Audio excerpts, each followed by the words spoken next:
누가 2장 7절입니다.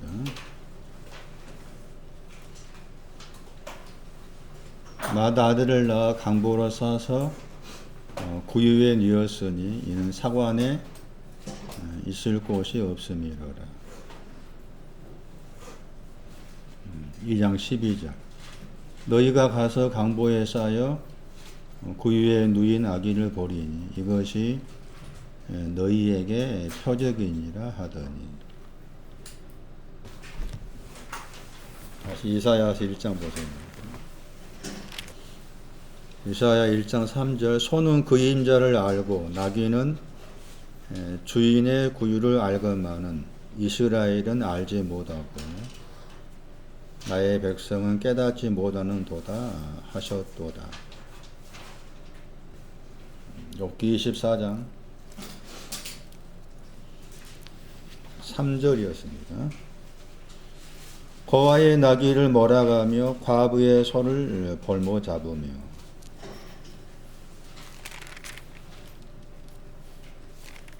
계속해서 구유에 대한 말씀이에요.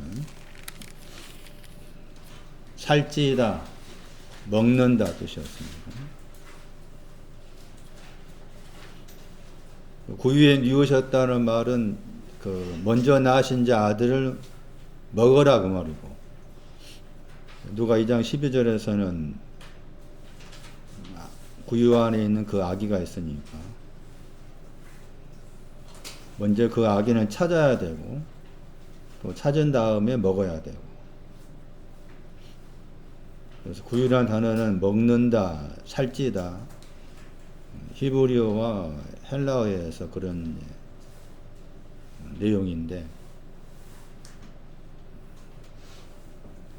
히브리어에서 살찐 것은 살찐 내용이 이제 깨끗하다. 잠언 14장 4절에 깨끗한 것이 살찐 거였고, 누가 2장에서는 먼저 낳으신 자 아들, 아기 그런 내용을 먹는다는 것이었고, 근데 또 구유와 관계에서 이제 나귀와 소가 나왔었잖아요. 소는 요셉을 가리켰고 나귀는 이삭을 가리켰죠. 이삭을 그 단어에는 상이라는 단어가 들어있었고, 상은 창세기 15장 1절에 하나님이시고, 또 전도서 4장을 참고하면 그 상은 또 선을 말하며 선. 선하심도 상의 내용이에요.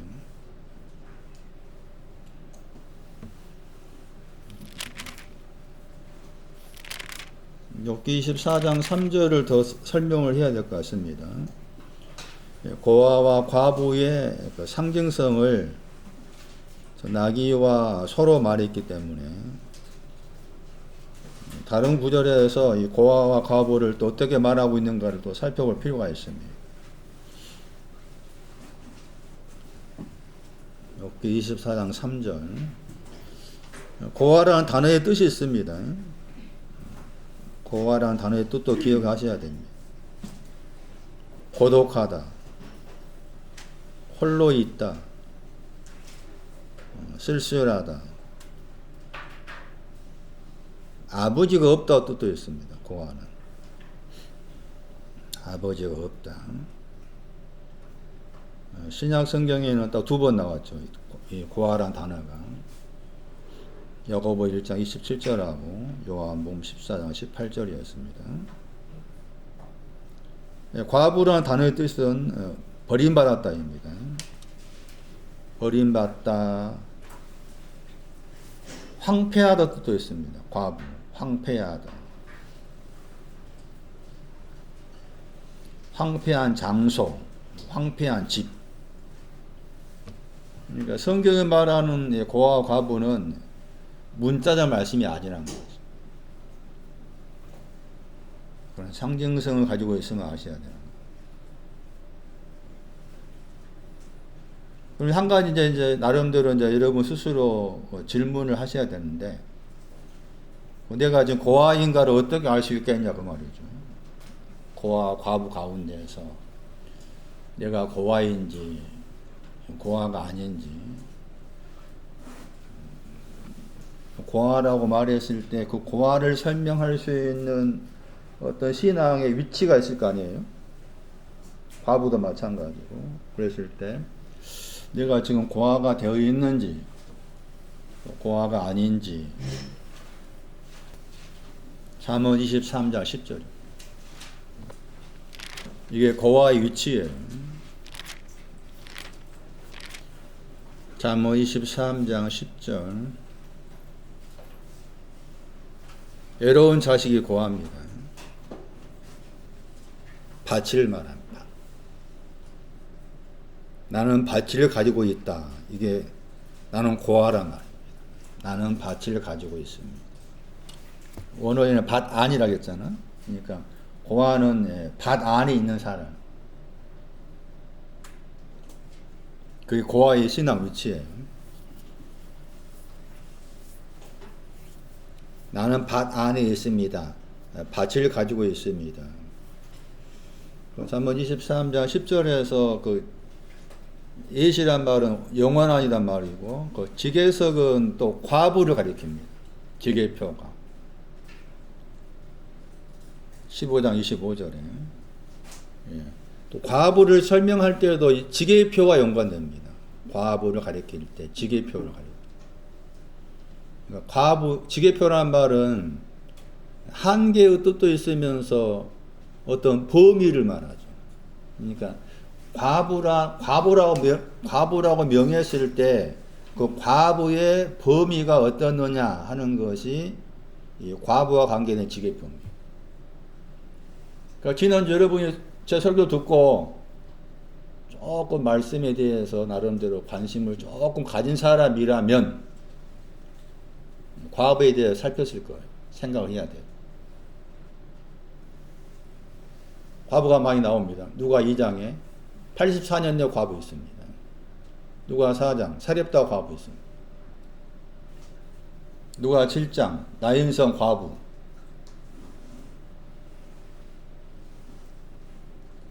그거 다 이렇게 연결돼야 됩니다. 생각해서. 그런데 아직 거기까지 믿지 못하잖아요. 그것은 그만큼 내 안에 그 말씀을 담을 수 있는 방이 없는 거예요. 마음을 방으로 묘사한다면 마음이나 방에는 많은 방이 쪼개서 있는데 내 마음이나 방 안에 다른 것이 많이 들어와 차지하고 있는 거죠. 요담이가 들어오고 누가 들어오고. 그러니까 내 마음의 방 안에 다른 것이 많이 차 있으니까 그 말씀이 내 마음의 방 안에 들어와야 되는데 들어오려면 말씀이 내 마음의 방 안에 들어오려면 지금 차 있는 것을 어떻게 해야 돼? 손나니 비워야 돼. 그건 비우기 어렵거든. 그렇잖아. 비우기 어려워. 쉬운 것이 아니야. 그냥 딱딱 비우기 얼마나 좋겠어. 응? 여기 컵이 있잖아. 이 컵을 다 비운다는 거 그냥 지금 가지고 있는 컵은 비우면 되잖아. 내 이미 마음 안에 많은 것들이 들어와 있는데 그것을 비워내는 게 어떻게 생각하면 이게 또 회개라. 어려운 겁니다. 하나님께서 불러내지 아니하면은 비우라고 불러내주지 아니하면은 내 힘으로 비울 수가 없습니다.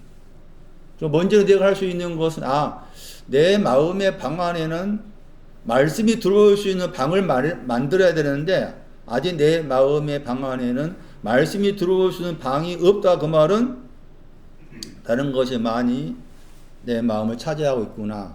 그걸 먼저 인식해야 되고 그 다음에 좀 이것 좀 비우게 해달라 해야 되는 거지.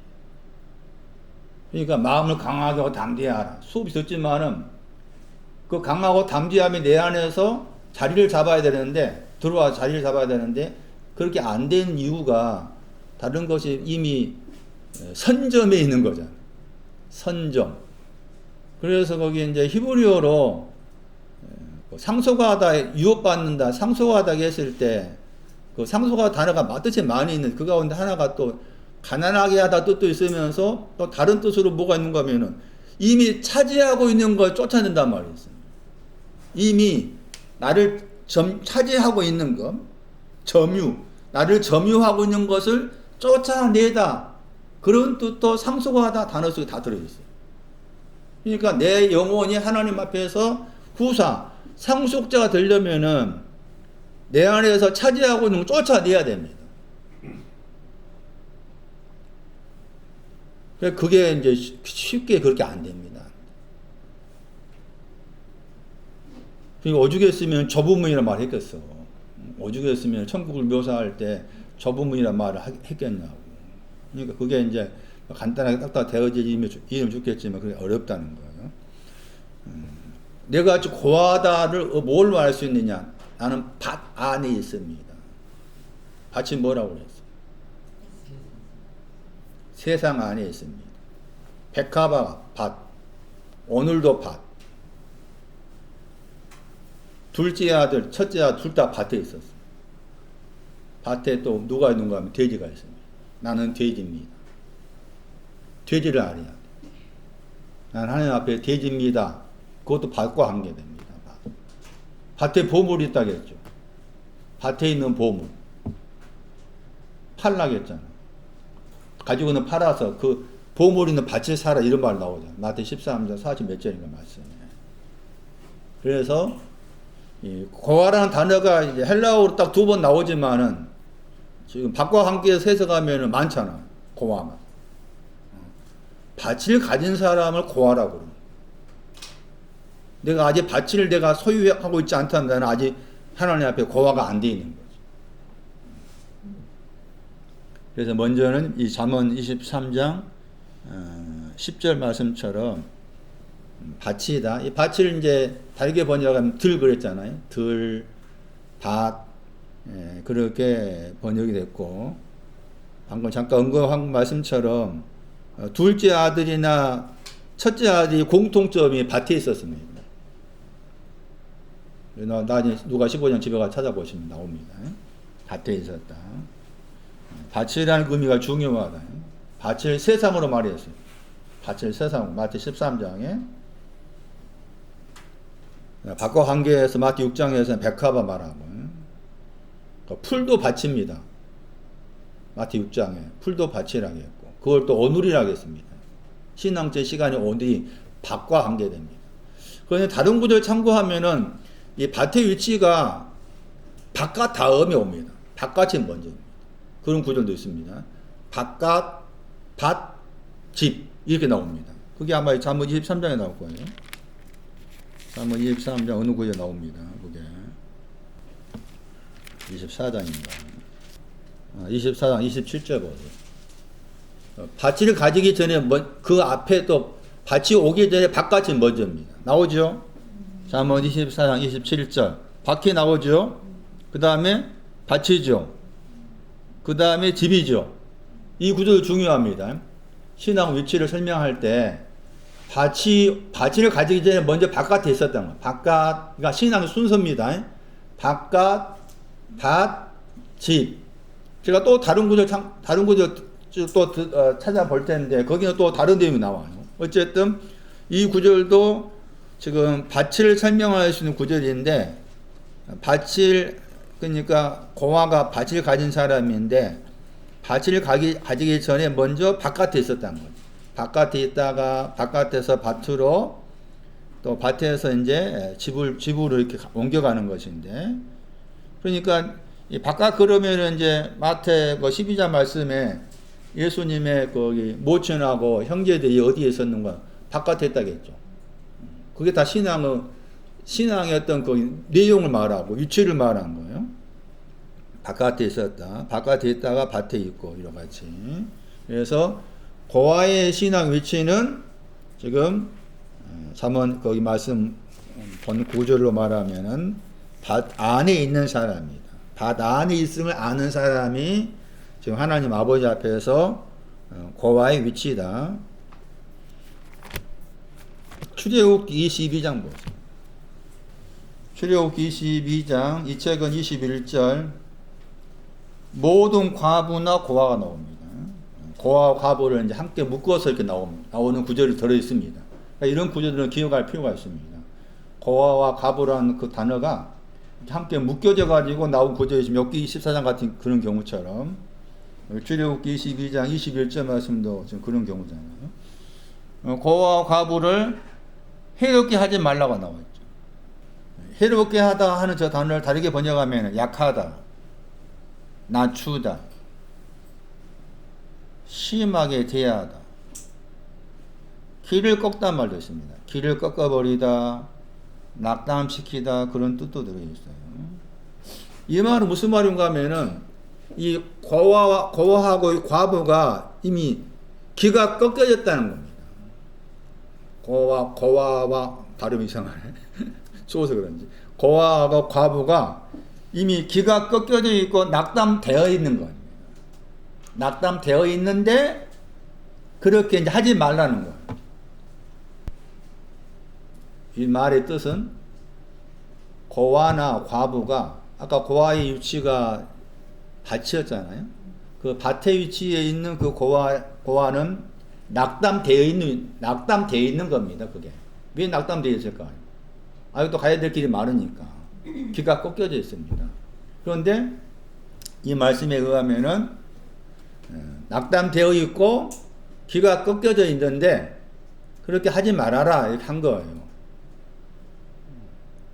그럼 낙담되어 있다고 했을 때 고아와 과부가 낙담되어 있다고 했을 때 이 단어로 말하면 낙담되어 있다고 했을 때 그 낙담된 것이 뭔가 하면은 107편 시편 107편 17절에 나옵니다. 허물과 죄악을 말합니다.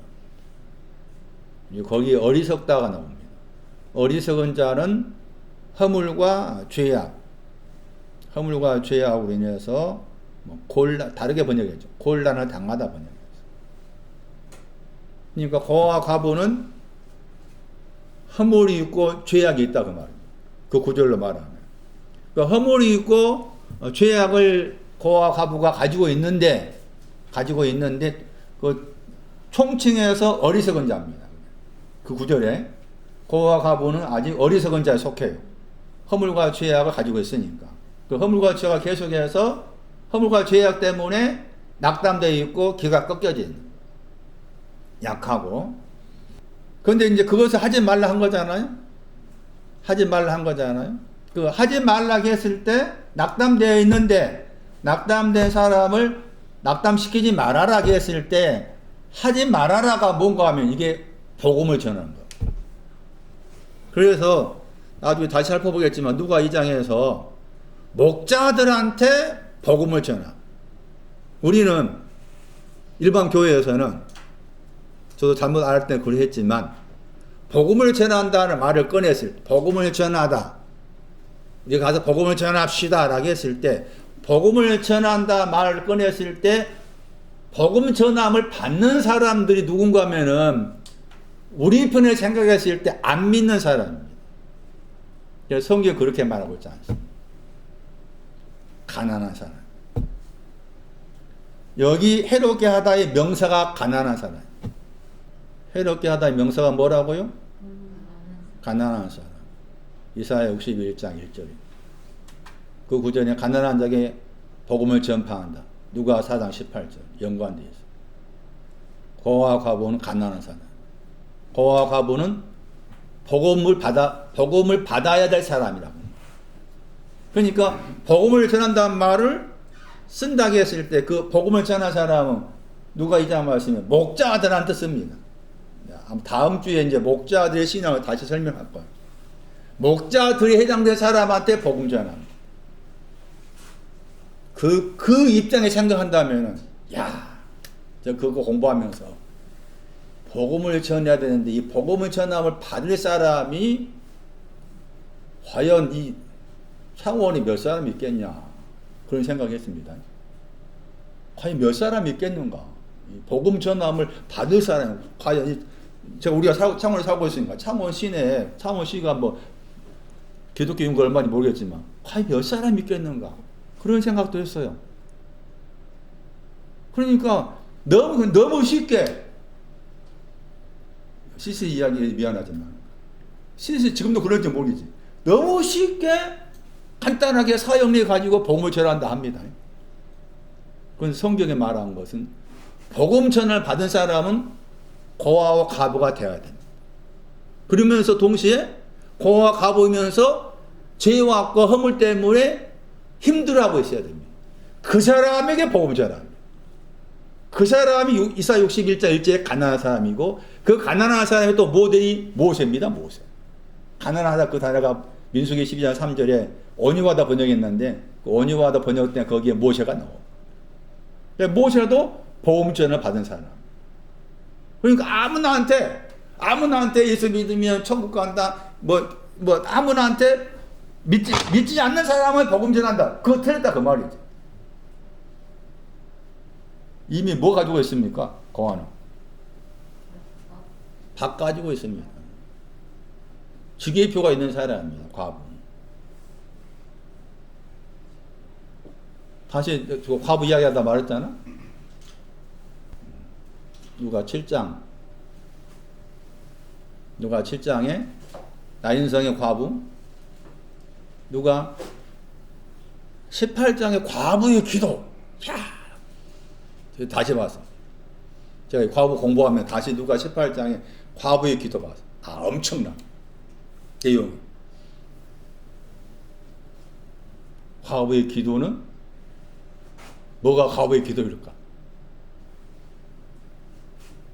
소 4개 해달라. 과부의 원한이 소가 안 돼 있는 거죠. 누가 21장 가난한 과부. 최소한 방금 소개한 제가 나중에 한꺼번에 모아가지고 과부 설교를 또 다시 할 거예요. 그 누가 2장부터 시작해가지고 다시 설명 드릴 텐데 그때 다시 들어보기로 하고. 그래서 과부 이야기가 나오면은 내 마음에서 이렇게 돌아가야 됩니다. 그러면 찾아보고자 하는 마음 생겨야 되는데 안 찾아봤잖아. 안 되고. 그 이유가 뭐냐 그 말이지. 내 마음의 방에 다른 것이 많이 들어와서 점거하고 있으니까 말씀이 내 안에 들어와서 내 안에 머물고자 하고 거하고자 하는데 마음에 차 있으니까 들어오고 싶어도 못 들어온 거요. 자, 말씀이 내 안에 못 들어온다 그 말 다르게 말하면 뭐가 되는가? 말씀이 하나님이요. 예? 하나님이 나인 속에 들어가고 싶은데 나인 안에 다른 걸 타고 있으니까 못 들어가. 얼마나 힘들겠어. 예? 얼마나 괴롭겠냐고. 그렇게 생각하셔야 한다 그 말이죠. 그러니까 이렇게 비우고자 해야 한다 그 말이에요. 그러니까 불교에서만 비운 게 있는 게 아니라 우리도 비워야 돼. 불교가 다른 비움이지만, 예? 나중에 설명하겠지만 목자가 지경 안에 있었잖아. 그 지경의 동사가 방을 가지고 있다. 말씀이 들어오신 방을 가지고 있다. 지경. 그러니까 목자였기 때문에 복음 전합니다. 목자가 아닌 사람은 복음 전함 대상이 안 되는 겁니다. 그리고 그만큼 누가 이 장에 그 목자와 관련된 사건이 중요한 거예요. 그러면 여기 말씀에서 해롭게 하지 말라고 했잖아? 해롭게 하지 말은 것이 뭐였다고 했어요? 복음 전한 거였다고 했죠? 가난한, 여기 과부와 고아가 해롭게 돼 있다고 했는데, 해롭게 돼 있는 게 죄악과 허물이 있었다고 말이잖아요. 그 사람한테 이제 복음 전한다고 했을 때, 그 전하는 복음 먼저 죄악과 허물이 사해져야 되잖아. 그걸 설명해야 될 것이고, 더 나가서 마지막에 목적지가 과부와 고아가 마지막 목적지가 있잖아. 소하고 낙이 되는 거잖아. 동시에 구유되는 거잖아요. 구유 가지는 거잖아. 그러니까 그런 내용을 전해야 되는데, 거기 이제 22절 말씀에 의하면은 22절하고 23절 보시면은 너희가 나옵니다. 23절에 너희가 나오죠? 출애굽기 22장 23절에 너희가 나오잖아. 이 너희한테 한 말이에요. 그런데 이 너희가 고아 과부가 지금 곤란을 당하고 있다. 죄악과 허물 때문에 곤란을 당하고 있다. 어리석은 자여다. 그러니까 이제 거기에 필요한 복음을 전해야 되는데 전하지 않는 거예요. 너희가. 그러니까 23절 말씀에 하나님의 그 노가 명령해 가지고 내가 너희를 뭐 한다고 했어요? 죽인다고 했잖아요? 죽인다고 했죠. 그 왜 이 너희는 복음을 전하지 못했을까라고 했을 때 아직 이 너희에 속한 사람은 복음을 전할 수 있는 신앙이 아닌 거예요. 왜냐하면 그 죽였다 단어가 잠언 1장 32절 나오잖아. 퇴보하고 있는 사람. 퇴보. 퇴보하고 있는 사람이 어떻게 그렇게 널 해롭게 하지 말라고 했을 때 하지 말라 내용이 복음을 전하는 것인데 복음을 전할 수 없는 거예요. 그러니까 거기서 다시 이제 또 과부가 되고 아내가 과부되고 자녀가 고아된다 말 나오죠. 23절에. 그러니까 23절에도 과부 고아가 나오고 21절 출애굽기 21절에도 고아 과부가 나오잖아요. 근데 23절 보시면은 고아 과부도 어떤 면에서 퇴보와 연관되어 있다 볼 수 있는 거예요. 퇴보의 영향을 받고 있는 죽이다 하라고 잠언 1장 32절 말씀에 어리석은 자의 퇴보는 죽인다 하잖아요. 그 구절 중요한 구절입니다. 이 하라그라 단어가 번역할 때 주로 여기 영어로 킬했잖아. 죽는다 하는데 죽는다 했을 때 죽는다 단어가 있고 또 살인하다 그 단어도 있는데 죽는다 할 때 이 단어가 많이 사용되는데 죽는다 했을 때 이 단어의 내용이 잠언 1장 32절입니다. 굉장히 중요한 구절이라 할 수가 있어요. 다시 정리합니다. 고아와 과부를 함께 묶어서 말씀하신 구절이 몇몇 구절인데 그 가운데 욥기 24장 3절과 곁들여서 출애굽기 22장 21절 말씀입니다. 여기에 고아와 과부는 죄악과 허물을 가지고 있는 어리석은 자로서 귀가 꺾여져 있고 그것 때문에 힘들어하고 있는 낙담되어 있고 그 사람들한테 그렇게 귀가 꺾여진 채로 있게 하지 말아라 했을 때 하지 마는 것이 복음을 전하는 것이고 이 단어가 이제 이사야 61장 1절 가난하다 민수기 12장 3절 같은 단어인데 거기는 온유하다 번역했어요. 그 단어의 동사입니다. 동사. 그러니까 고아와 과부를 다르게 말하면 가난한 사람. 시편 68편 5절. 고아의 아버지, 과부의 재판장이란 말로 합니다. 고아의 목적지가 아버지고 과부의 목적지가 재판장. 고아의 목적지가 아버지라고 했을 때 그 아버지의 위치는 나귀인 거지, 나귀. 과부의 목적지가 재판장에 했을 때 그 재판장은 소가 되는 거죠. 과부의 재판장은 요셉 되는 거고, 고아의 아버지는 이삭을 되는 거고, 그런 의미입니다. 그러니까 지금 재판장하고 아버지는 목적지를 말합니다. 아직 안 돼 있는 거예요. 아직 안 돼 있는데 아버지가 될 거다. 아직 안 돼 있는데 재판장이 되어줄 거다. 그런 말씀이에요. 그래서 제가 잠깐 이제 신약 성경 말씀에서 과거와 관계에 대한 여러 가지 성경 구조를 누가 보면 말씀 중심에 말씀했잖아. 그거 보면은 그 과부에도 과부라는 울타리 안에 거기에 과부에 소속된 사람들의 신앙 위치가 각각 다르게 나타납니다.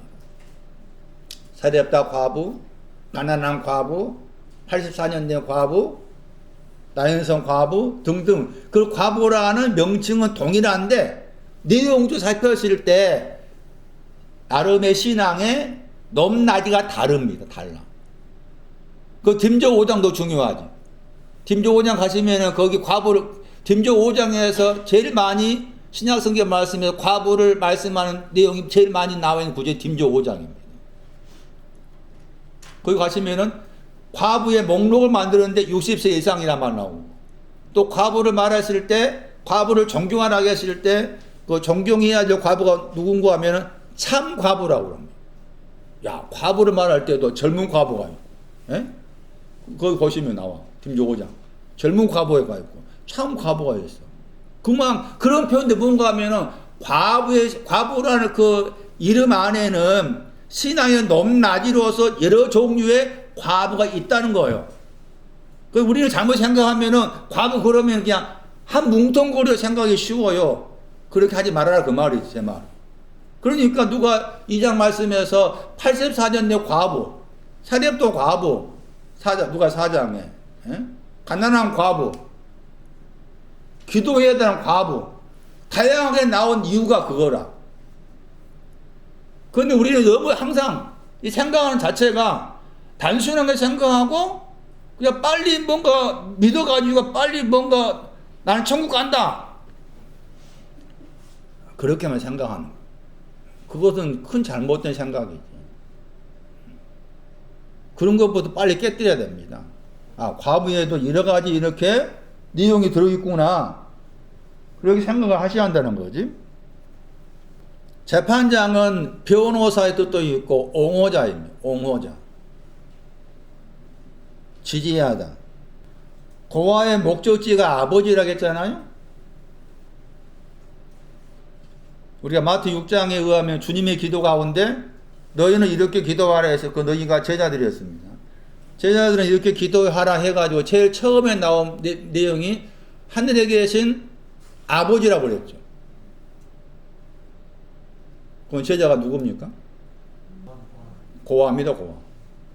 아직 아버지라 부를 수 있는 신앙이 아니라 그 말입니다. 그러니까 아버지라 부를 수 있는 신앙은 로마서 8장 15절입니다. 그러니까 우리가 여러분과 저도 처음 몰랐을 때는 제가 그 이야기 했었잖아. 제가 20몇 살, 20 초반에 아버지 돌아가셨어요. 그래가지고 제가 예배당 가가지고 내가 이제 보이는 아버지 안 계시니까 하늘에 계신 당신이 내 아버지십니다. 그렇게 고백한 적이 있어요. 그건 제 고백이지. 그건 저분은 이제 지금 생각하면은 야 나는 네 아버지가 아직 안 돼 있는데 왜 너는 벌써부터 아버지가 부르냐 했을 것 같아. 마찬가지. 여러분이 하나님을 아버지라 부른다고 했을 때 내가 그냥 만든 아버지야. 성경에 말하는 아버지가 아니라. 미안한 이야기지. 고아부터 알지 못하는데 내가 고아가 있는지 모르는 가운데 아버지가 부르면 내가 만드는 아버지지. 그것은 그게 우상이라고. 그러니까 아버지라고 부를 수 있는 게 로마서 8장 15절과 아바 아버지 나오잖아. 그 구절이 하나님을 제대로 아버지라 부를 수 있는 이치이다. 그럼 여기에서는 고아의 목적지가 아버지라고 했잖아요. 그럼 고아가 지금 첫 출발이 밭이었잖아요. 바깥에서 와서 밭. 다른 거에 참고하면 밭 다음에 뭔가의 마당이야, 마당. 마당도 세 종류가 있어. 예? 그 다음에 집이 나오잖아? 집은 두 종류가 있어. 가야 될 길 많은 거야, 이렇게 엄청나게. 그러니까 제가 속에서 울분 나는 것은 종종이 아니라 많이 울분이 생긴 것은 죄의 사람 받은 사람 다 됐다. 그런 말 들으면 진짜 울분 나오는 거예요. 예? 안 돼, 그것 가지고. 이거 첩첩산중이야. 첩첩산중이라 한자어처럼 바깥에서 밭에서 마당, 심지어 거기에 또 지붕도 있습니다. 지붕. 그 마당도 말한 것처럼 잠시 후 설명드리겠지만은 첩이 가지고 있는 마당이 있고 왕후가 되었는데 마당이 있는데 에서 1장에서 와스디나 왕후가 가지고 있는 그 마당은 바깥의 마당이에요. 마당도 바깥에 마당이 있고 안쪽에 마당이 있어요. 그러니까 말씀이 그렇게 복잡하게 들어있는 겁니다. 그런데 이제 너무 쉽게 우리가 생각한다 그 말이에요. 그래서 이제 항상 이제 거기에서 항상이나 말보다도 합리화시킨 이유가 이제 그렇게 말씀이 복잡한 건 나 믿고 싶지 않다는 거예요. 따지면은. 그러면 합리화시킨 이유가 말씀이 그렇게 복잡하면 누가 믿겠냐? 하나님께 성경을 기록하실 때 그렇게 복잡하게 썼겠냐? 그냥 단순하게 예수 선당하면 그렇게 쓴 것이지. 그러면 스스로 그런 말로 합리화시키는 거예요. 그거 자기를 속이는 거예요. 100번 1000번. 로마서 8장 15절도 앞에 둬야 됩니다. 내 마음 앞에. 왜 하늘이란 말 빼버리고 아버지라고 기도하라고 했느냐. 주님의 기도 첫 번째 문장에서. 하늘이란 말 빼볼 생각합시다. 왜 제자들한테 아버지라 불러라 했느냐? 너는 고마하다. 밭에 있다.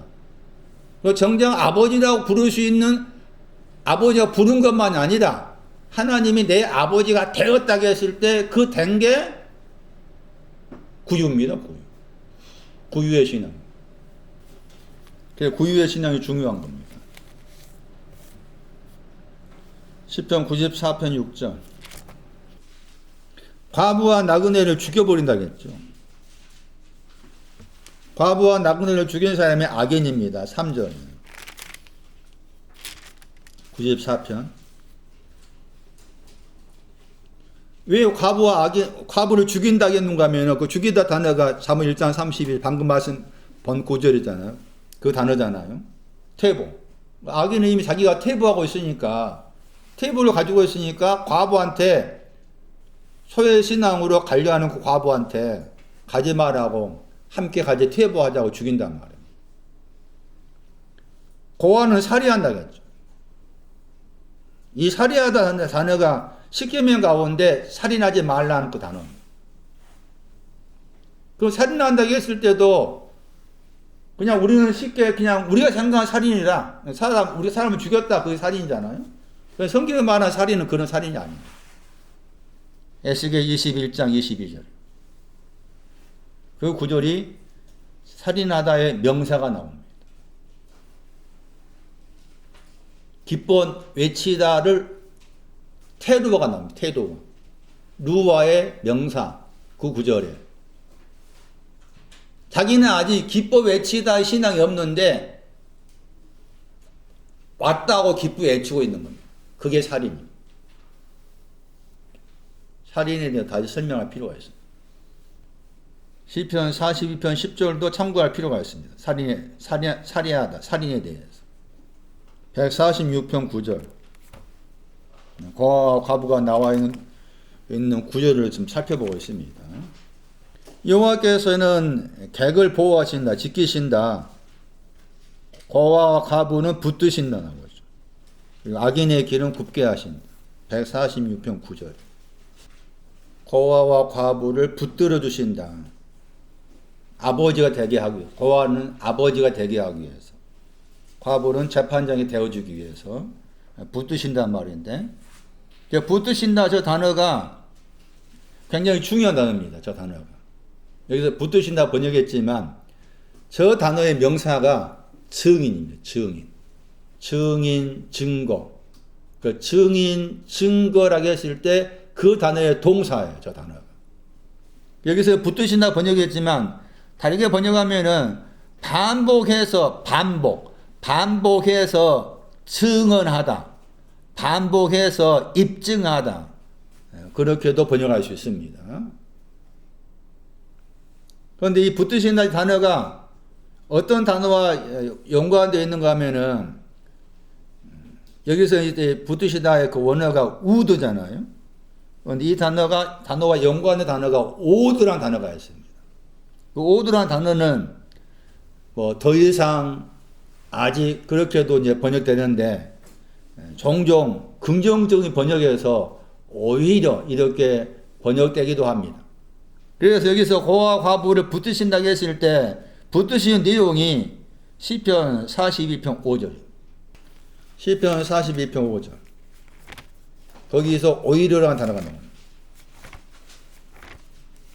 오히려라는 저 단어가 붙드신다는 우드라는 단어와 서로 이렇게 연관되어 있습니다. 시편 42편 이 책은 6절이죠. 내 영혼아 낭망하며 어찌 낭만 불안하느냐. 하나님 바라라. 하나님 바라라. 왜냐하면 그랬죠. 하나님 바라야 될 이유가 뭐냐. 왜냐하면은 오히려 그래 나오죠. 오히려. 오히려. 내가 찬송한다. 내용이 뭔가 하면 얼굴의 구원. 얼굴도 구원 받아야 됩니다. 얼굴 우리가 알고 얼굴이 아닙니다. 구원의 대상이 얼굴입니다. 도우심이 구원이에요. 얼굴이 구원 받았음을 찬송한다. 그게 고아 과부를 붙드신 내용이에요. 다시 돌아오셔가지고 147편 보세요. 147편 6절에도 같은 단어가 나오고 거기도 붙드신다 번역했어요. 근데 거기에서는 붙드신 대상이 겸손하다 나오죠. 겸손한 자. 147편 6절에서 붙드심 받은 대상이 겸손한 자고 146편 9절에서는 붙드신 대상이 고아와 과부입니다. 그러면 147편 6절을 생각하면은 고아와 과부는 겸손한 자입니다. 이사야 61절 1절은 가난한 자. 그러니까 마태오 5장 3절이 중요한 거예요. 뭐가 나옵니까?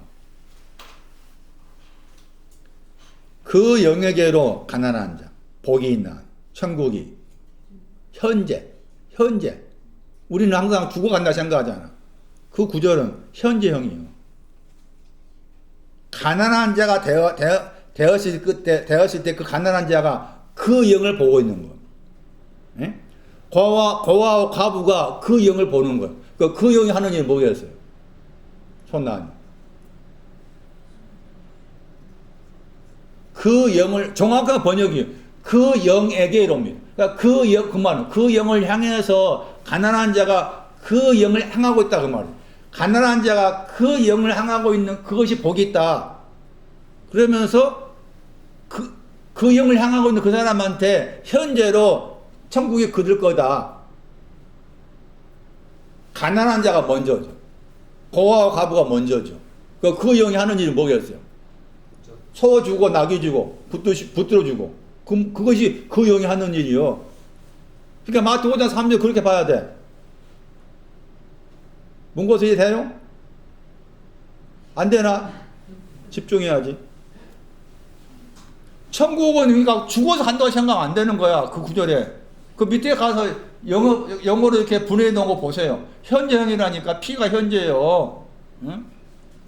천국은 현재형이지 미래형을 생각하면 안 돼. 그 구절로 말하면은. 그러면 내가 천국이 지금 내 거라고 했을 때 내 거라고 말해야 된다 그 말이죠. 천국은 내 겁니다 라고 했을 때 거기에는 가난한 자가 먼저지. 고아와 과부가 먼저지. 그러면서 그 영을 바라봐야 되는데 우리 번역을 심령 번역이 했잖아. 그렇게 번역하면 안 돼. 오늘 그대로 번역해야 돼. 그 영을 향해서 가난하다고 했을 때 가난한 자가 그 영을 향해 바라본다 그 말은 그 영이 가난한 나한테 해줄 것을 바라본다 그 말이지. 그 영이 가난한 사람한테 해줄 것이 뭐냐? 고아 과부가 가난한 자라고 했잖아. 붙으신다 말 나왔었고 가난한 자 목적지 고아의 목적지 과부의 목적지가 있었잖아. 아까 시편 말씀에는 아버지 없고 재판장 했잖아요. 여기 24장 말씀에는 그게 소낙이었잖아. 요셉 되는 것이고 이삭을 되는 거였고. 그러니까 그것을 바라보는 그 영이 하느니 그거 주는 거지. 그러니까 가난한 입장에서 나에게 소 주세요. 낙이 주세요. 하고 있다 그 말이지. 그러니까 그래 줄게 그런 거지. 그 말씀은. 그것이 복 있는 사람이 첫 번째잖아. 그리고 그 복 있다 하는 그 단어가 아가서 6장 9절이야. 아가 6장 9절에 복 있단 말 나오잖아. 그 단어 헬라어와 연관돼. 그러니까 거기 깨끗한 구유의 신앙이 그렇게 광범위하게 살펴볼 수 있는 부분이라 할 수가 있는 것이죠. 고아와 과부를 설명해 드렸어요. 잠언 14장 4절 보세요. 다시. 소가 없으면 했죠. 이 소를 또 소라고 번역했지만 이 단어를 또 숫자 1000으로 번역하기도 합니다. 그러니까 숫자 1000으로 해석이 틀리지 않습니다. 숫자 1000. 1000이 없었다. 숫자 1000은 소를 가리켜. 그러니까 이 엘리프라는 히브리 단어가 소의 뜻도 있고 숫자로 말하면 1000이라. 그러면 천년 왕국 하잖아. 계시록 말씀에 천년 왕국 할 때 그 연을 빼버리면은 그 1000은 소를 말해. 그 천년 왕국 하실 때 천년 다스린다, 천년 왕 다스린다 그 말 하는데 그게 뭔가 하면 소를 다스린다 그 말이에요. 그래서 소가 앞에 잠언 22장에서는 22장 25절 말씀에서는 배운다 했잖아요. 예. 진노와 분노를 배운다, 그 배우는 것이 없어진다 그 말이고, 여기서 15장 5절에는 죄악을 말합니다. 죄악을 배우다. 그것도 소의 내용에서 들어있는 거예요. 죄악을 배우다. 그런데 배운다가 부정적으로 사용되기도 하지만 또 긍정적으로 사용되는 경우가 있습니다. 그게 여기에서 나오는데 지혜입니다. 지혜. 지혜를 배우다. 그런데 여기에서 15장 5절에서는 죄악을 배우다. 잠언 22장 25절 말씀에서는 행위를 본받을까 두렵다. 그 행위가 앞구절 말씀에서 진노와 분노였습니다. 소가 없어지니까 구유가 깨끗하게 됐다고 했죠. 깨끗하게 되었다 했을 때 이제 깨끗한 내용을 설명하는 겁니다. 아가서 6장입니다. 깨끗한 구유. 깨끗한 구유를 가진 사람이 아가서 6장 9절에 이 사람입니다. 아가서 6장 9절 말씀에 귀중 여기다 단어 같은 단어입니다. 귀중 여기다가 깨끗한 구유할 때 깨끗하다입니다. 그러니까 깨끗한 구유를 가진 사람은 구유와 관계에서는 욥이었잖아요. 또 신약 성경의 요셉이었습니다. 그런데 그 깨끗하다 하는 그 단어로 설명하면 아가서 6장 9절에 속한 사람이 깨끗한 구유를 가진 사람입니다. 그리고 그 깨끗하다가 다 같은 단어가 아가서 6장 10절에 막다, 말건해 같은 단어, 막다. 아가서 6장 10절. 해같이 막다 할 때 해같이 깨끗하다. 찾았습니까? 표시해 놔야 됩니다. 왜냐 번역을 다르게 번역했기 때문에 다른 단어로 착각하기 쉬워요. 그러니까 거기 규정 여기다 거기에다가 잠언 14장 4절 적어놓고 아가서 6장 10절에 해같이 막다 할 때도 잠언 14장 4절 적어놓으셔야 되고, 오히려 번역을 깨끗하다 번역한 것이 더 낫습니다. 규정 여기다 보다 깨끗하다, 막다 보다 깨끗하다. 그래서 깨끗하다. 그러니까 깨끗한 내용이 구유였습니다. 구유가 깨끗하다고 했을 때 이 구절도 구유를 가지고 있는 사람이다. 그래서 아가서 6장 9절의 사람을 다시 10절 말씀에서 해로 묘사한 거죠. 10절 말씀 해. 우리 해 그러면은 많이 나온 단어가 이제 있고, 이 단어는 아가 6장 10절에 나와 있는 해라는 단어는 딱 6번밖에 안 나온 단어. 6번밖에. 많이 안 나온 단어입니다. 그런데 해같이 막다게 했을 때 해같이 깨끗하다. 그래서 깨끗한 구유의 신앙을 또 해로 묘사한 거죠. 깨끗한 구유의 신앙을 해로 묘사했다는 겁니다. 그런데 아가서 6장 9절은 6장 8절을 거쳐오는 겁니다. 6장 8절. 깨끗함, 어머니의 외딸이 하나잖아. 하나. 아가서 6장 9절에 어머니의 하나뿐인, 어머니가 낳았는데 하나밖에 안 낳았어. 하나. 어머니가 낳았는데 깨끗한 구유가 하나밖에 아니라 하나. 어머니는 율법입니다. 잠언 1장 8절. 그 구절도 중요합니다. 어머니를 설명할 때 긍정적인 어머니가 있고 부정적인 어머니가 있는데, 부정적인 어머니는 욥기에서 나오고 에스겔에서 나오잖아요. 근데 긍정적인 어머니는 잠언 1장 8절입니다. 율법이 어머니. 율법에는 그 어머니가 낳았는데 그 낳은 자가 하나이고 깨끗하다. 깨끗한 구유로 낳았다는 거죠. 깨끗한 구유로. 그것은 이제 비둘기라고 그러고 완전하다 했죠. 비둘기, 완전하다, 같은 구절에 복된 자다, 또 칭찬하다 했잖아요. 다 그런 단어들이 깨끗한 구유할 때 깨끗한 구유의 신앙을 다 포함해서 하는 말입니다. 그런데 그러려면은 말씀드린 것처럼 6장 8절을 거쳐가야 됩니다. 왕후와 비빈이 첩이에요. 왕후, 첩, 시녀가 처녀입니다. 왕후, 첩, 처녀를 거쳐서 6장 9절에 들어갑니다. 그래서 이제 6장 8절에다가 왕후가 나오고 첩이 나오고 처녀를 언급한 거예요.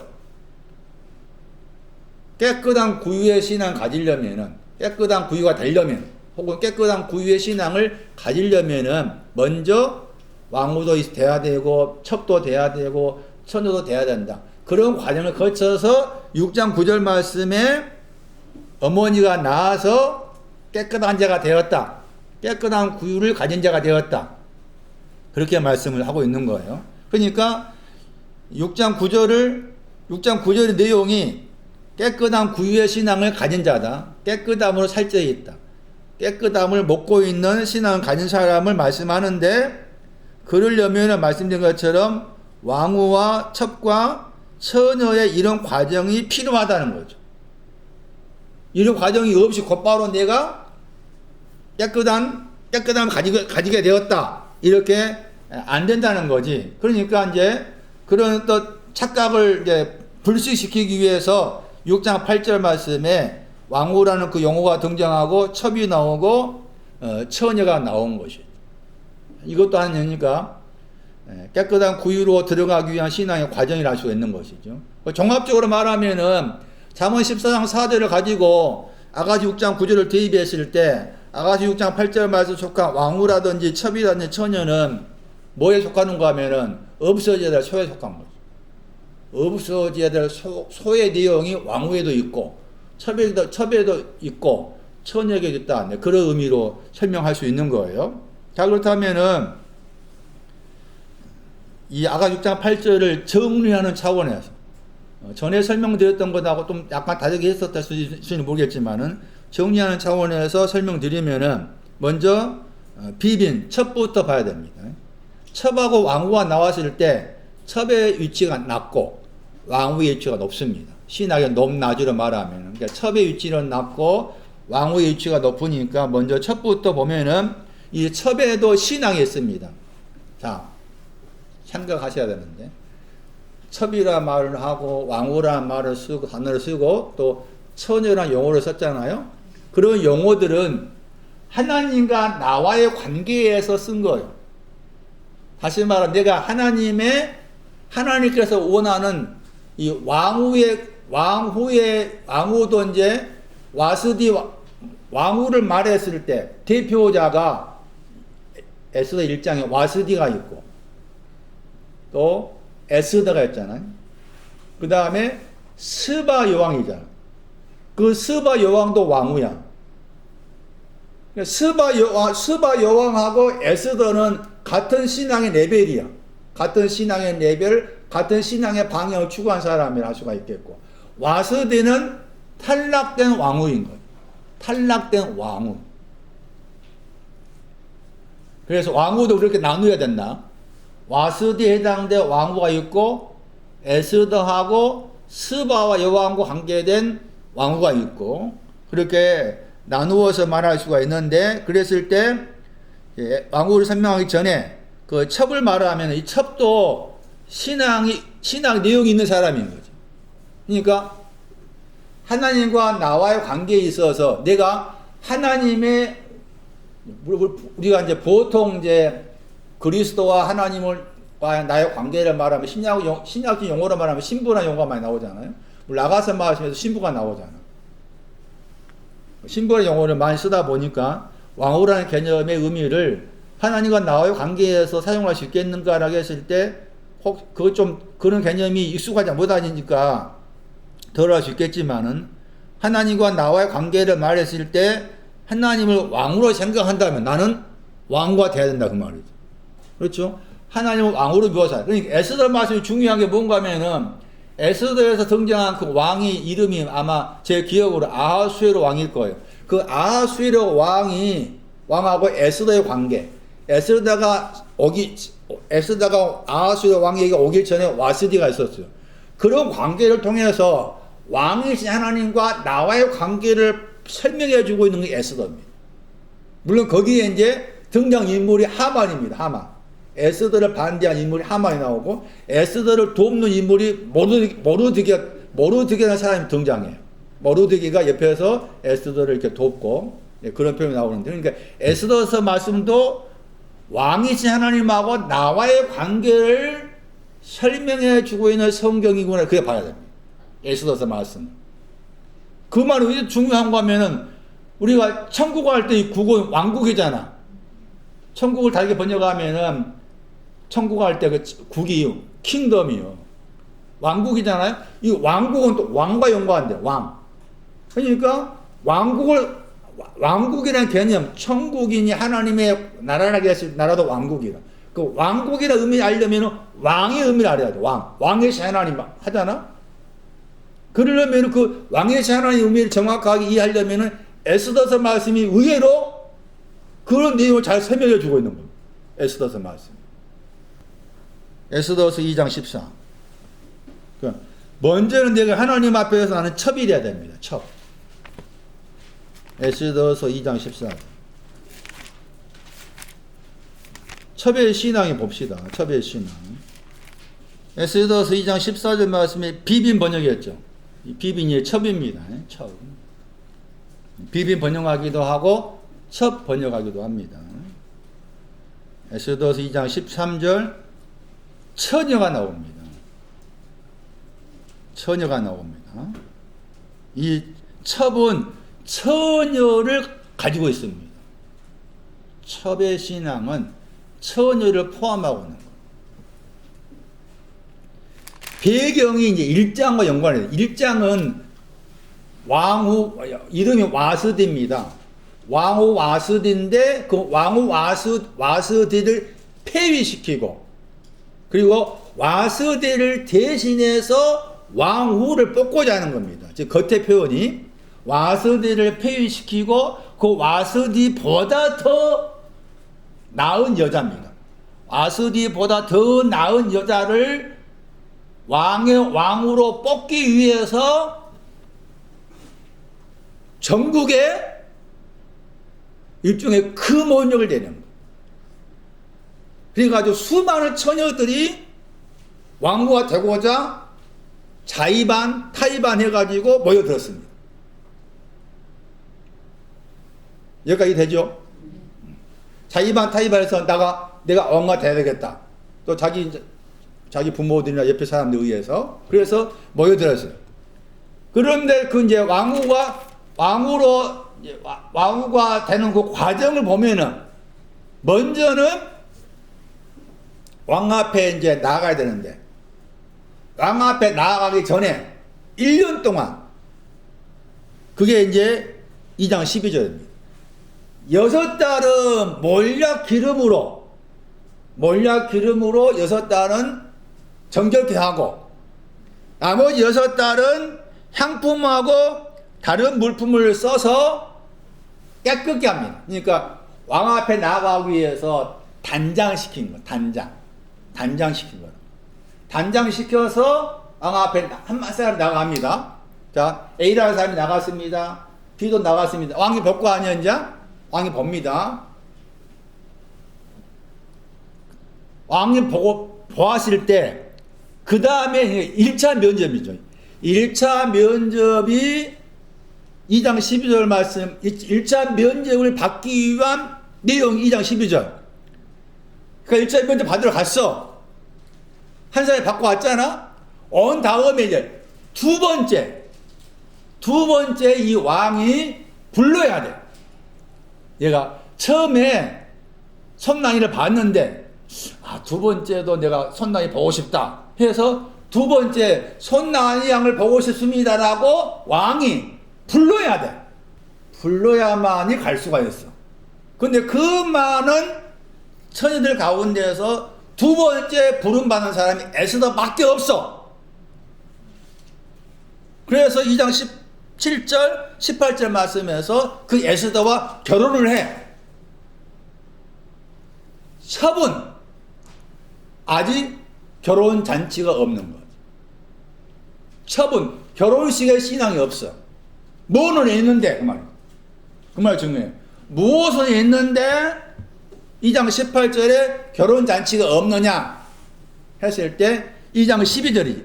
2장 12절에 신앙은 있는데 2장 18절 말씀에 큰 잔치에 신앙이 없는 사람을 첩이라고 그래. 우리는 먼저 이 첩이 돼야 돼. 하나님의 첩이 되어야 돼.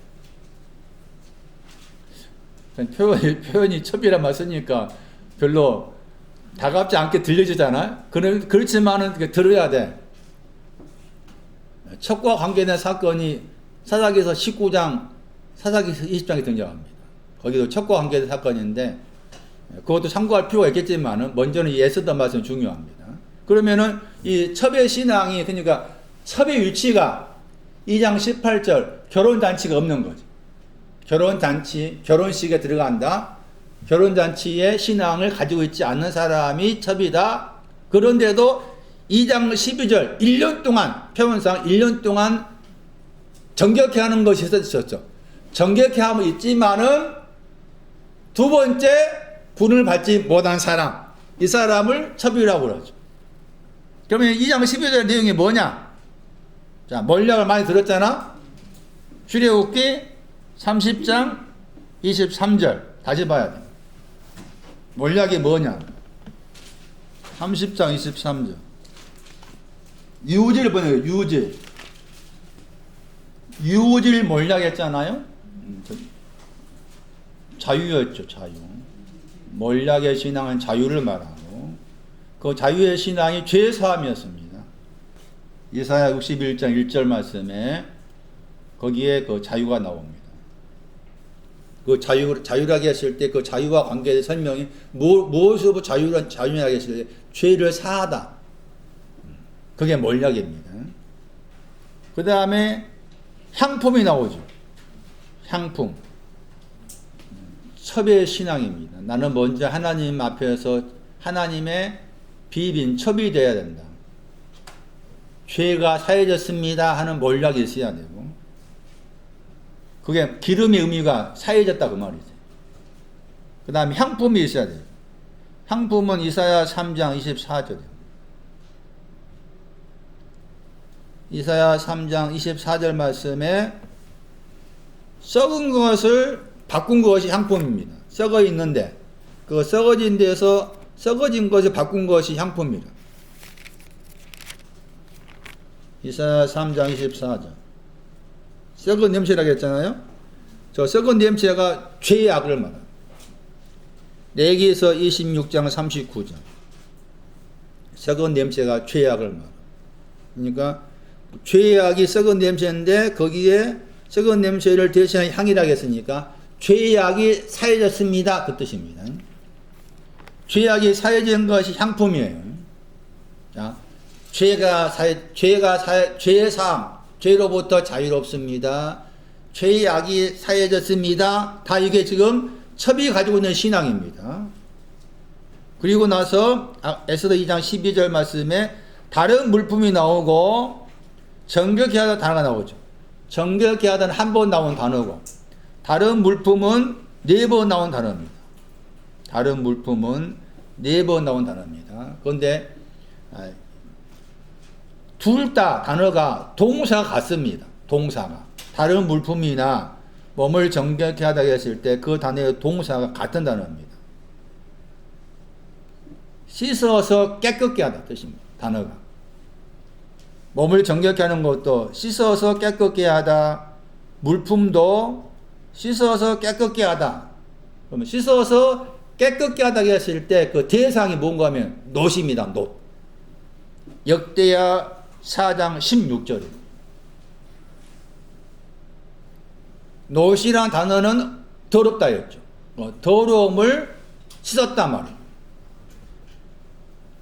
놋을 말했을 때 놋이란 그 단어 자체가 더럽답니다. 그리고 노철할 때 노철을 신앙적으로 설명한 중요한 구절이 에레미야 6장 28절이었죠.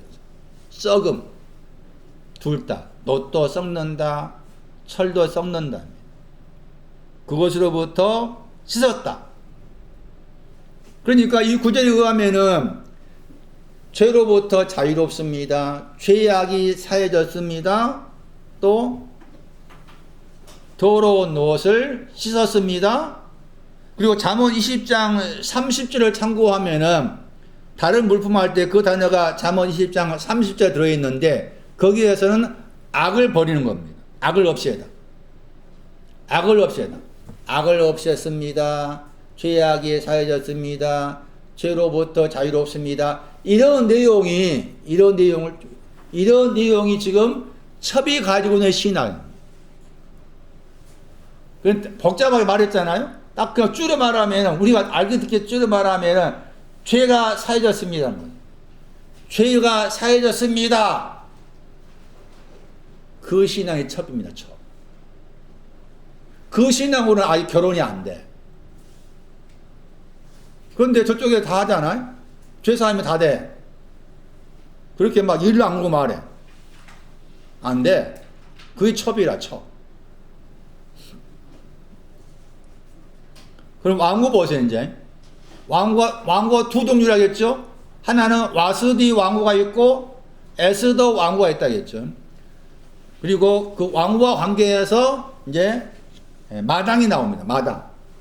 이 마당이 요한부 10장 1절 말씀, 우리입니다.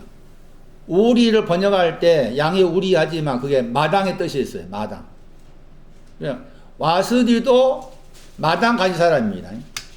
근데 와스디가 가진 마당은 바깥의 마당이고, 에스더가 가진 마당은 안쪽의 마당. 마당이 두 가지라. 바깥의 마당이 있고 안쪽의 마당이 있고. 그러면 와스디의 신앙은 왕후가 된 사람이잖아요.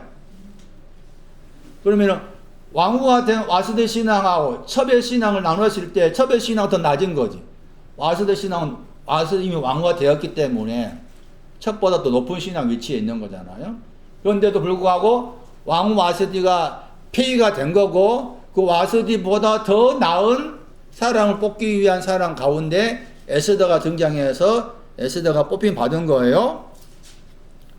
자, 그러면 여기 말씀 가운데 이제 에스더서 2장 18절 말씀에 큰 잔치할 때, 잔치가 결혼으로 번역해서 단어라겠죠. 잔치할 때, 잔치나 단어를 헬러로 옮기면은 저거 결혼이나 단어로 바꿔 번역할 수가 있습니다. 잔치를. 혼인잔치, 결혼.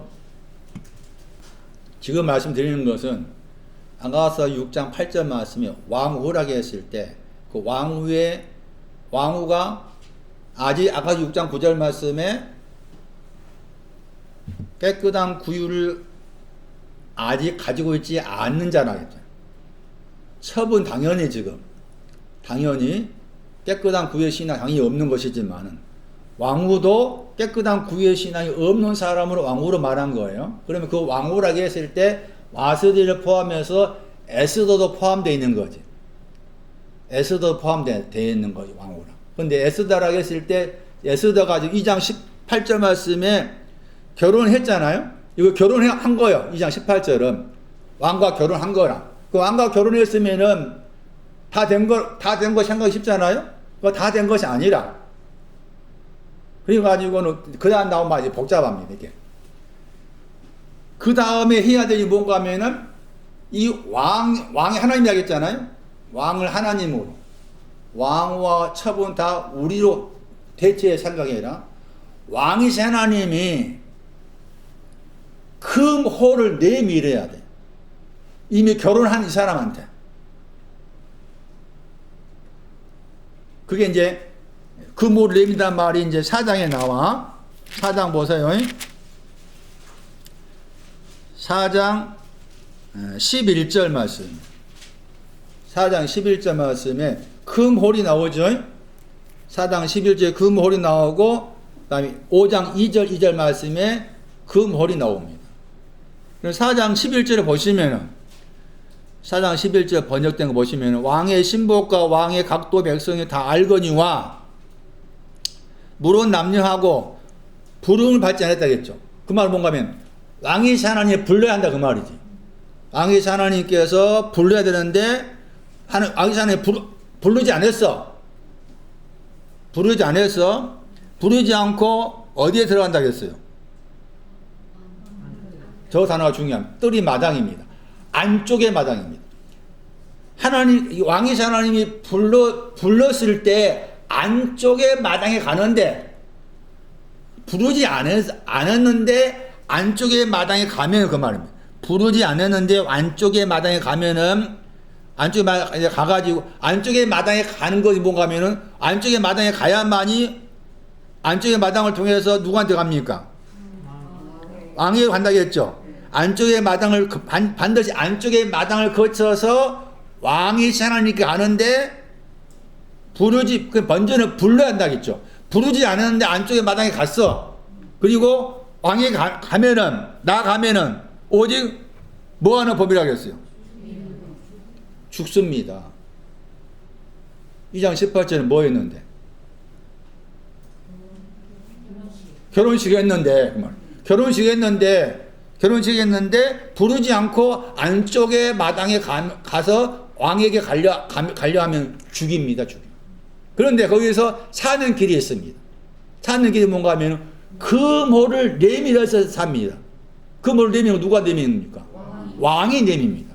왕이 그모를 내밀면은 살지만은 그모를 내밀지 않고 안쪽에 마당에 불은 받지 않았는데 안쪽에 마당에 서 있으면은 죽습니다. 이 사실 다 안 거라. 그런데 지금 말씀에 의하면은 30일 동안 왕이 부르지 않은 거요.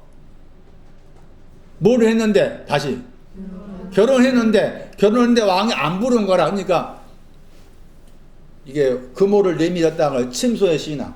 그모를 내미는 것이 지금 깨끗한 구유야. 그모를 내미는 거 깨끗한 구유. 그건 30일 동안 안 불렀어. 평소 30일이겠지만은 안 불렀어. 그 말의 의미는 그래서 이제 히브리 13장 4절 말씀에서 결혼하고 침소의 신앙에 지기포했다는 거예요. 그거 생각하셔야 됩니다. 결혼한 신앙하고 그것도 신앙인데 침수하고 지게포했다 나와 있잖아. 그래서 침수를 더럽히지 말라만 나오잖아. 결혼은 정교하게 여기고 우리 13장 4절에 거기에 그 구절에 대해서 또 간음이 나오고 음행이 나왔잖아. 그러니까 부르지 않았는데 간 겁니다. 가면서 이 사람이 뭐 한 가면 금식을 합니다. 그러니까 여기서 이제 중요한 게 금식의 목적이 있습니다. 금식의 목적이 부르지 않았는데 안쪽에 마당에 서 있고자 합니다. 안쪽에 마당에 서 있다. 그러면 안쪽에 마당에 가는 것은 죽음 당한 거죠. 그 금식은 죽고자 하는 거지. 한편에서 죽고자 하는 것이고, 다른 한편에서는 그모를 내밀어서 산다. 그런 내용의 금식입니다. 그래가지고 거기서 이제 16절 말씀에 3일 밤낮 동안 마시지 않고 유다인한테 부탁합니다. 번인도 한다고 했습니다. 그러면서 그 유명한 말이 나옵니다. 아바드 멸망입니다. 멸망. 입맞추지 않아서 멸망하다. 진노. 뭐 했는데? 결혼잔치입니다. 결혼하는 신앙에서도 멸망입니다. 안뜰에 가면은 멸망입니다. 부르지 않았으니까. 그런데 이제 그래서 멸망하고 멸망하겠다 하면서 이제 5장 1절 말씀에 애복을 입고서 왕후가 안 마당에 섭니다. 안뜰 할 때 뜰이 마당이라고 했잖아. 안쪽에 마당에 서 있습니다. 앞에 말씀에서는 안쪽에 마당에 서 있으면 죽는다고 했잖아. 안쪽에 마당 부르지 않았는데 안쪽에 마당에 서 있으면 죽이는 법이라고 했어. 그런데 살릴 수 있는 법은 그모를 내밀어서 살아. 그런데 이제 거기에서 4장 16절 말씀에서 나는 멸망하고 멸망하겠다.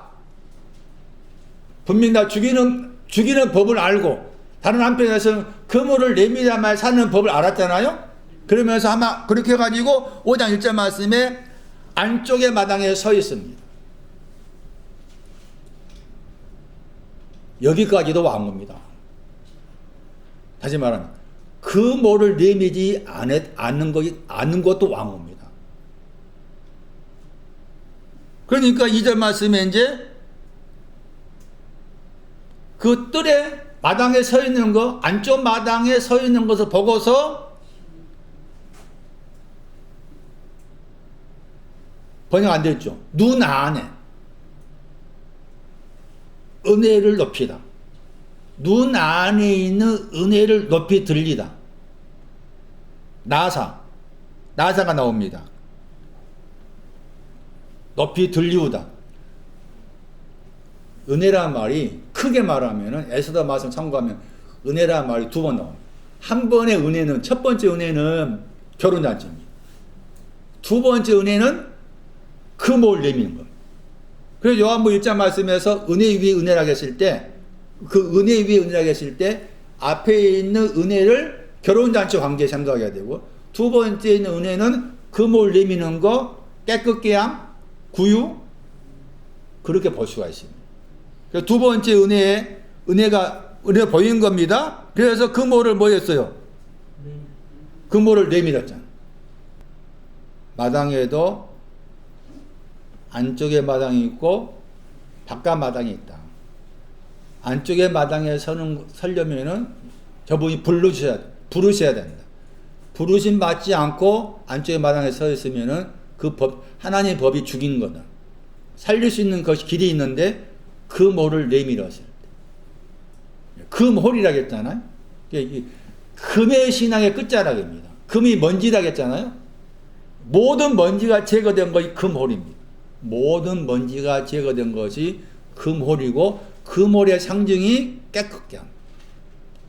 깨끗한 구유입니다. 그게 아까 6장 9절 말씀에 어미가 낳은 외딸입니다. 외딸. 처녀 보세요. 처녀가 뭔지. 처녀란 단어는 이제 이사야 7장 말씀에서 처녀가 아들을 낳으리니 나와 있죠. 그때 나온 단어입니다. 알마. 이사야 7장 14절 말씀에 잉태하여 아들을 낳을 것이요. 그때 사용된 단어입니다. 대표적으로 저 단어가. 근데 저 처녀라는 단어에는 숨어 있다가 들어있어요. 숨어 있다고 했을 때 그 숨어 있다는 말은 부정적입니다. 나가서 6장 8절 처녀에 대한 설명입니다. 숨어 있다. 우리 번역으로는 처녀가 무수하다 번역했잖아요. 그 무가 없단 말이고, 수라는 단어가, 수가 이제 이게 숫자, 넘버, 영어로 넘버, 수를 말하지만은 이 단어 자체 동사가 뭔가 하면은 선포하다입니다. 선포하다, 말하다. 그러니까 처녀가 무수하다 말을 의미로 풀면은 숨겨져 있는, 뭔가 숨어 있는 내용이 있으니까 선포를 해야 되는데, 말을 해야 되는데 말하지 못하면 그 뜻이에요. 내 안에 숨어 있으면 안 돼. 숨겨져 있는 걸 없애야 되는데, 숨겨져 있기 때문에 뭔가 선포해야 되는데 선포할 수 없습니다. 그런 뜻이에요. 그랬을 때 수라는 저 단어의 동사가 선포해야 될 내용입니다.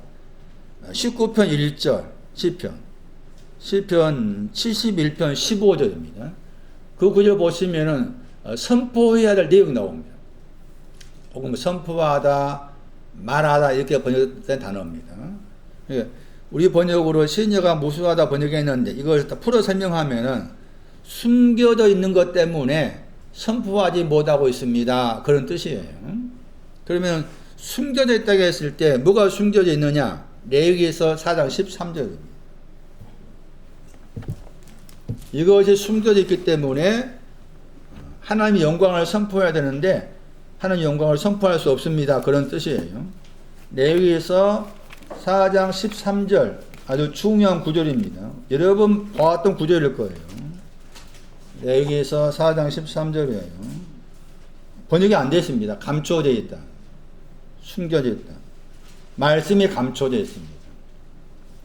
말씀이 감춰져 있으니까 깨닫다 번역했잖아요. 비틀거립니다. 말씀이 감춰져 있어서 비틀거리고 있습니다.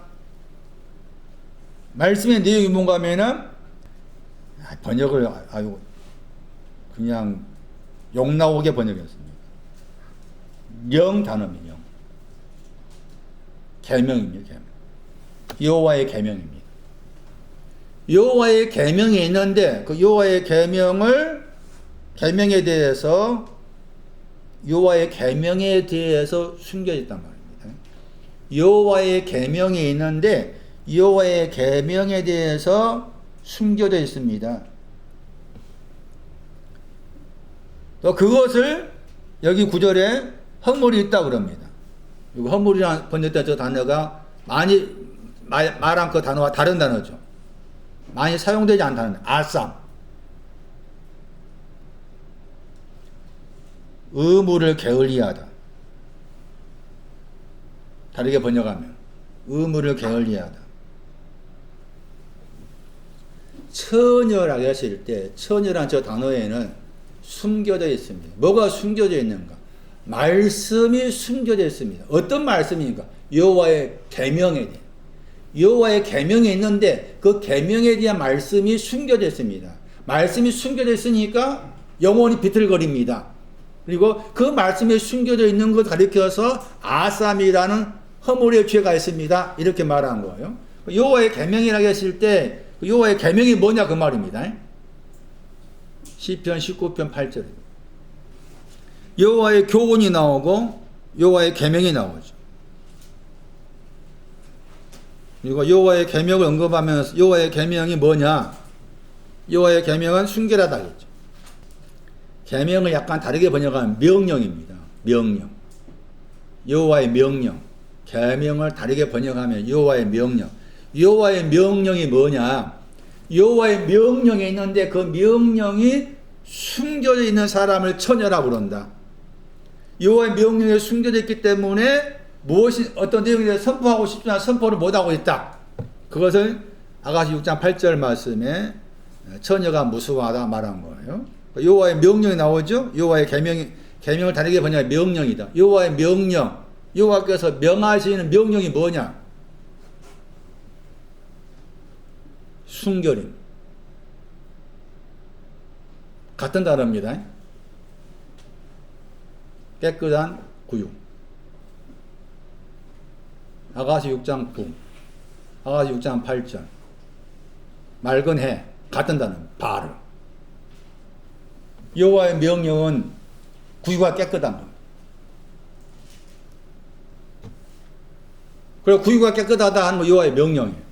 그것이 숨겨져 있는 사람이 처녀입니다. 여호와의 명령은 깨끗합니다. 여호와의 명령은 깨끗함인데 아가 6장 9절로 말하면은 완전한 자, 비둘기, 복된 자, 칭찬받을 자, 어머니의 외딸, 아가 6장 10절 말씀에 해같이 깨끗한 사람, 그게 여호와의 명령이라. 그게 여호와의 명령하신 내용이. 그러면 이 구절에 의하면은 깨끗하다고 했을 때 그 깨끗함의 내용을 또 설명한 구절입니다. 깨끗하다고 했을 때 그 깨끗함이 뭔가 했을 때 눈이 밝습니다. 밝다는 단어가 비추다입니다. 깨끗하다는 것은 눈에다가 빛을 비추는 겁니다. 눈에다가 빛을 비추는 것이 깨끗함의 내용이에요. 그러니까 깨끗한 구유에도 눈이 밝다 들어있는 거죠. 깨끗한 구유 거기에도 눈이 밝다가 들어있고 그 다음에 해같이 막다게 했을 때 그 해에도 눈이 밝다가 들어있는 겁니다. 눈이 밝다게 했을 때 눈이 밝은 것이 그 뭐냐 그 말이죠. 눈이 밝다게 했을 때 이 눈이 마음의 눈으로 봐야 되죠. 마음의 눈으로. 계시록 1장 14절. 눈이 밝다게 했을 때 눈이 밝은 내용이 계시록 1장 14절. 인자의 눈을 설명합니다. 거기에. 불에 불꽃을 막. 거기에 깨끗함 구유할 때 깨끗함이고 여호와의 명령입니다. 여호와의 명령은 마음의 눈이 불에 불꽃 되어가라는 겁니다. 마음의 눈이 불에 불꽃 되어라. 이거 설명을 마치겠습니다. 저 착각하네. 11시 예배드리는 중 착각하네.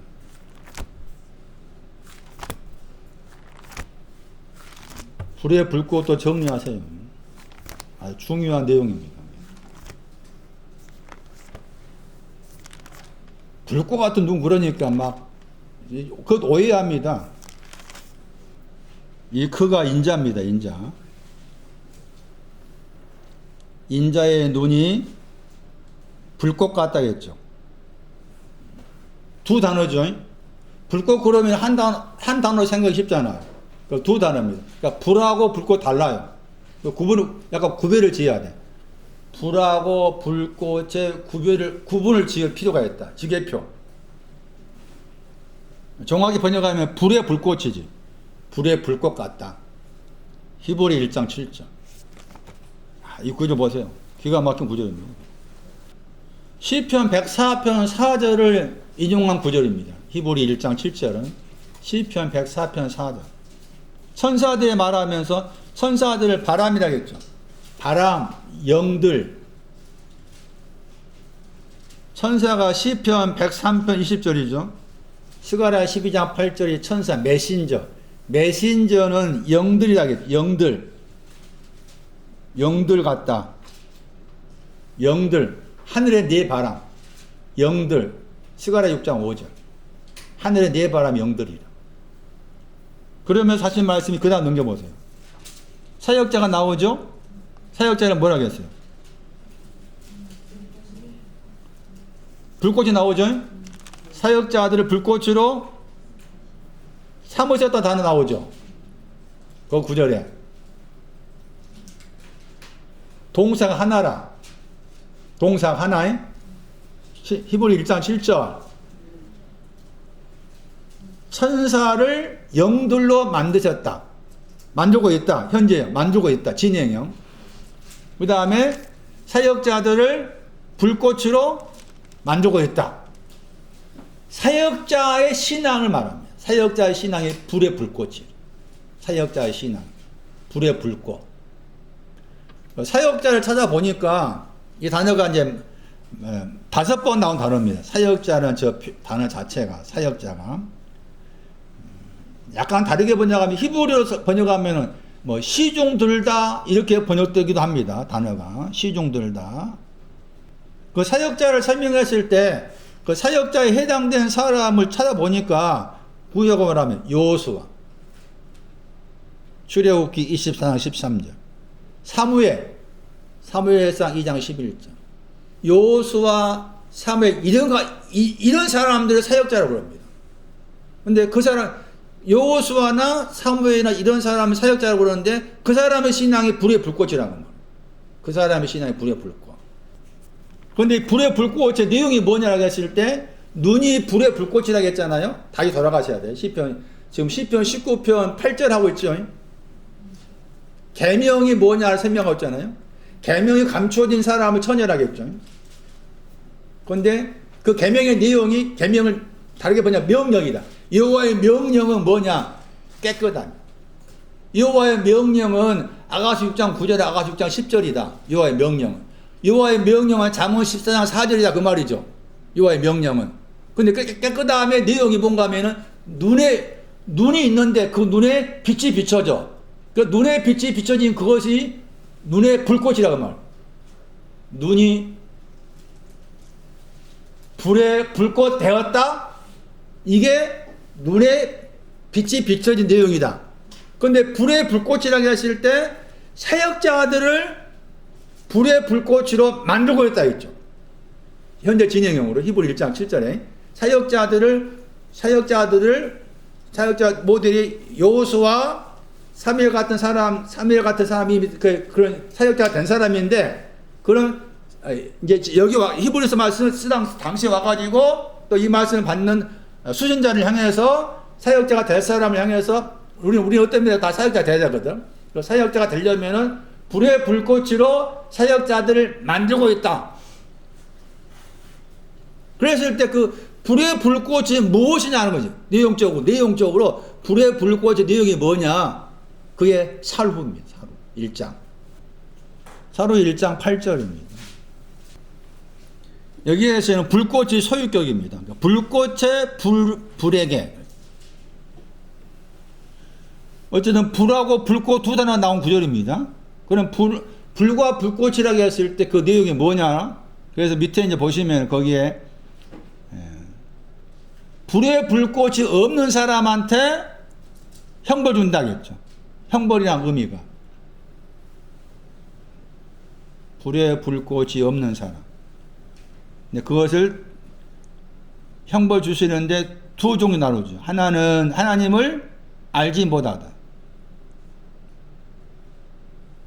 다른 하나는 주 예수의 복음에 복종치 아니했다. 둘로 나눠 말하죠. 둘로. 그것이 지금 불의 불꽃이, 그러니까 불의 불꽃의 의미가 여기에서 이 말씀에 지금 부정이잖아. 형벌 주는 걸로 말하고 있죠. 형벌 주는 걸로. 그건 아까쯤에 계시록 1장 14절이나 히브리 1장 말씀에서는 그 긍정인 거지. 그리고 10편 19편 말씀 긍정이고. 그러면서 다시 그걸 이제 하나님을 알지 못한다. 복음을 복종치 않았다. 그걸 다시 풀어 말합니다. 1장 9절에. 이런 자들 그랬죠. 나와요? 그 이런 자들이 앞에는 하나님을 알지 못한 자. 두 종류라 그 말이에요. 두 종류.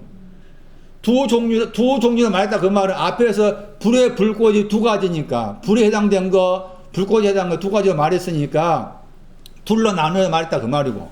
그래서 1장 9절에 와가지고서는 이런 자들이 이제 앞에서 말하는 형벌 받을 자가 두 종류죠. 하나님을 알지 못하고 복음을 복종치 않고, 그러면서 거기 말씀에 주의 얼굴로부터 떠나서 영원한 멸망 나오죠. 그리고 또 같은 구절 말씀에서 그의 힘에 영광을 떠났다 나와 있죠. 이렇게 나와 있죠. 맞습니까? 긍정적인 불은 뒤쪽에 힘의 영광을 떠나지 않게 한 겁니다. 떠난 것이 멸망이에요. 제가 이거 설명했을 거예요. 아포잖아. 아포, 떠나다. 그 단어하고 멸망이 나오잖아요. 이 두 단어 합쳐진 것이 멸망하다의 동사예요. 멸망하다의 동사. 아까 전에 에스더 4장 말씀에 죽으면 죽으리라. 그 단어의 헬라어가 멸망하다. 그럼 그 멸망한다고 했을 때 멸망의 내용이 두 가지다. 하나는 힘의 영광이 없는 것이 멸망이고, 두 번째는 주의 얼굴이 없는 것이 멸망이다. 그런데 불에 불꽃 할 때 불은 힘의 영광에 해당되고 긍정으로, 그 다음에 주의 얼굴은 불꽃에 해당이 되고. 그러니까 불에 불꽃이 있다 그 말은 두 가지 멸망이 없다 그 말이지. 두 가지 멸망이 없는 것. 두 가지 멸망이 없는 것이 불에 불꽃 안에 있다 그 말이고, 아직 불에 불꽃이 없는 사람을 가리켜서 하나님을 모른다, 복음을 복종치 않았다, 그 두 사람을 아울러 가지고 형벌이다 이렇게 말하고 있는 거예요. 형벌이다. 그래서 불의 불꽃이라는 의미가 멸망은 크게 말하면 두 가지로 말하고 있다. 두 가지로 말하고 있는 두 가지 멸망을 다 없애주는 것이 불의 불꽃이다. 근데 이 불의 불꽃이 부정으로 사용했을 때는 형벌과 관계해서 사용하고 있다. 그렇지만은 시편 19편 말씀에서 여호와의 명령 계명이 뭐였기 때문에, 깨끗했기 때문에. 그러니까 여호와 명이 깨끗했다고 했잖아. 깨끗한 구유. 아가시 6장 9절 말씀에 깨끗한 자. 그 깨끗하다는 말씀 안에는 두 가지 멸망이 없는 거예요. 두 가지 멸망이 없는 거, 없다. 그게 깨끗함 안에 다 포함된 거예요. 깨끗한 구유 안에는 멸망이 없어. 멸망을 말했을 때 멸망이 두 가지다. 힘의 영광을 떠나는 것, 주의 얼굴을 떠나는 것. 이 두 가지 멸망이다. 두 가지 멸망이 없는 것, 깨끗하다. 그것이 눈에다가 빛을 비추었다. 눈에 빛을 비추니까 그 결과 불의 불꽃 되었다. 사역자들을 불의 불꽃으로 만들고 있다. 사역자들을 다르게 번역하면 신용 들다, 시종 드는 자들을 불의 불꽃으로 만들고 있다.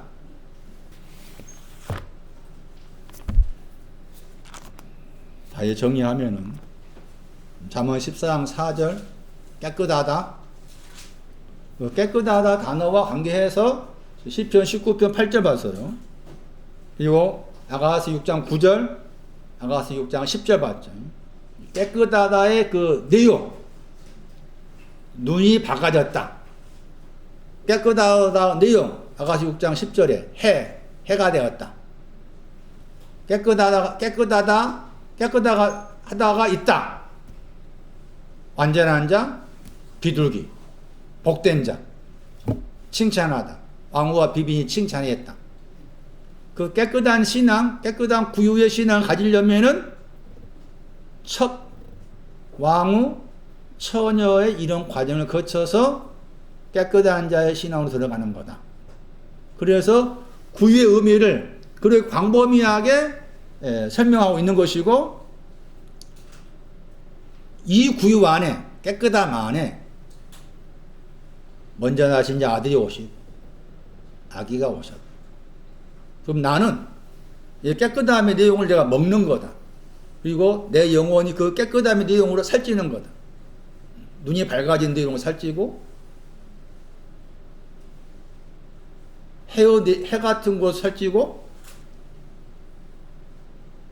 비둘기로 불러주는 거 살찌고, 완전한 자로 불러주신 거 살찌고, 메달로 대해주신 거 살찌고, 살찌다 뜻도 있고 먹는다 뜻도 있는 것이 구유라는 단어다. 오늘 여기까지 설명하고 다음 주에는 목자에 대한 신앙에 대해서 설명드리겠습니다.